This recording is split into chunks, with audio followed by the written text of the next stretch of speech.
He was at the corner of Portman Street when he realised that someone was calling his name. Someone waving from the other side of the road. It was Geoffrey Margoyle, who James remembered from Oxford. Margoyle was older than James, loud and ambitious, with a decided fondness for giving good advice. He had left Oxford a year ago, and James had almost forgotten about him.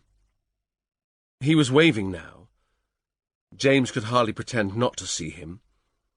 Instead, he waited as Margoyle darted across the street, nimbly dodging the traffic.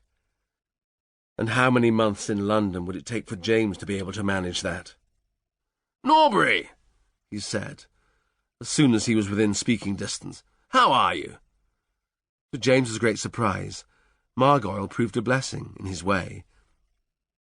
After telling James in some detail about his flourishing career at the Foreign Office, he added that he had just the solution to James's problems. He knew an excellent fellow who needed someone to go halves with him on a very nice set of rooms.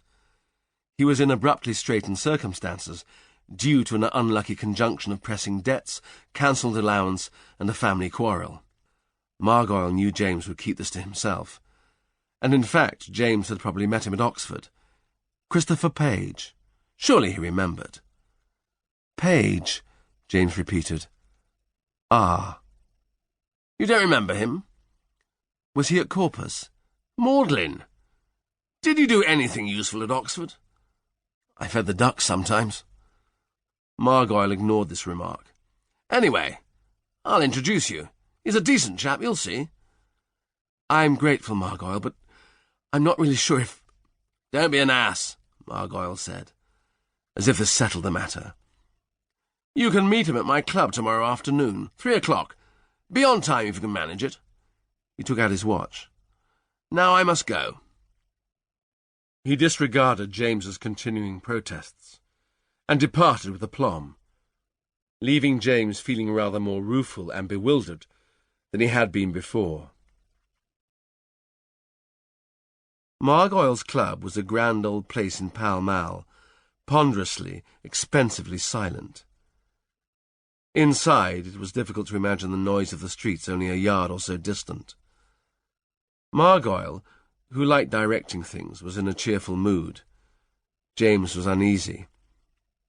He was sitting opposite Margoyle, listening to a very long story about how Margoyle's father had once met General Gordon on a train, and what Margoyle's father had said to General Gordon, and what General Gordon had said to him, when the door was opened, and a man paused, breathless, on the threshold. James recognized him immediately. The same dark eyes and careless good looks. He had an air of enjoying himself tremendously, which James would later learn was habitual. "Page," Margoyle said, genial and reproachful. "We'd nearly given up hope." "Well, there's a story there," Page said.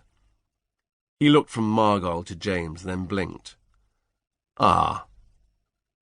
James stared back at him, quite at a loss. He remembered the martyrdom of man, and the gentle shade of the library, and the smell of dust and sweat. It might, in that moment, have fallen out in a number of ways. James ought to have pretended not to recognize Page at all. Instead, he said incredulously, "It's you." "Yes," Page agreed. "You've met before?" said Margoyle. Page glanced at James. "We were never introduced, were we, Mr. Norbury?" James saw Page's mouth twitch, and thought that he was struggling with suppressed fury. Then he realized it was not rage at all, but laughter, and this unsettled him more than outright hostility would have done. "Actually," James added desperately, "I think perhaps I ought to reconsider. About the rooms, I mean. I'm sorry to inconvenience you, but—" "Reconsider?" Margoyle repeated coldly. "Yes, I've just thought. I know I ought to have mentioned this before, but I should probably think about going back to the country soon, and I wouldn't want to—" Margoyle was still looking at him in unconcealed disapproval, but Page smiled again and sat down in the chair nearest to James. "Nonsense," he said. James said nothing.